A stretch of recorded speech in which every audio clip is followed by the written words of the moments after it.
Well, I'm joined now by Hamish McDonnell and Shona Craven.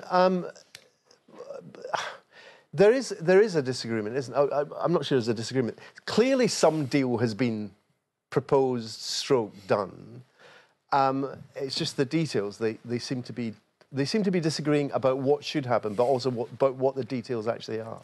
Yeah, I mean, my impression is that what the UK government has put on the table is that all the powers will go back to Holyrood, but that Westminster retains a veto on up to 25 of them, just until those common frameworks have been put in place. And Westminster's view is that, in a sense, the Scottish Government is looking through the wrong end of the telescope.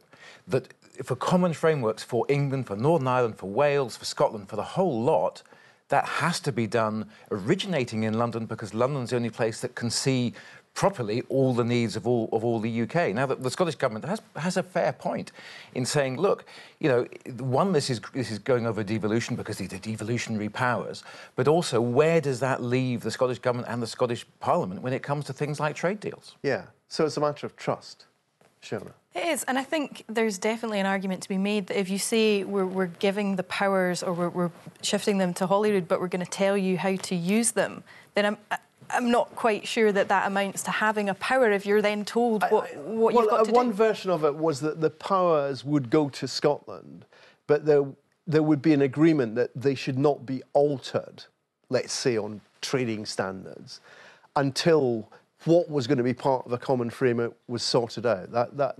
Yes? Yes. That's how it's supposed to be. Yeah. Well, would it be an agreement? That's the point that Ash Denham was making. Would it be something that was agreed, or would it be something that was decided by Westminster and then the Scottish Government was told you have to agree with this? There's also an issue, isn't there, about, well, hang on a minute, does that mean the Scottish Parliament has to agree on these common framework? Does the British Parliament have to agree? How exactly is this decided? Yeah. I mean, my feeling as well is that both sides are not terribly far apart. They've actually come quite a long way in this, but that last little inch is proving to be difficult. As you say, it's a question of trust.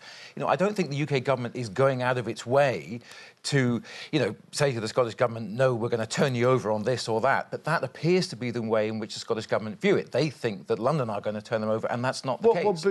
But you can see why, can't you, Shona, given that the way that they framed Clause 11 in the first place, which did seem arguably to ride roughshod over the Scotland there. Yeah, of course there's a lack of trust, but I would also look very, very cynically on the Sunday Telegraph's headline, Brexit trade deals could be ruined by SNP. Wouldn't that be convenient if the reason these trade deals were ruined was because of the SNP and not because the whole Brexit thing is unworkable because of Northern Ireland, etc., etc.? Wouldn't it be convenient if Scotland was the problem? The other big Brexit move, Hamish, is Labour. Keir Starmer was talking to Andy Marr this morning.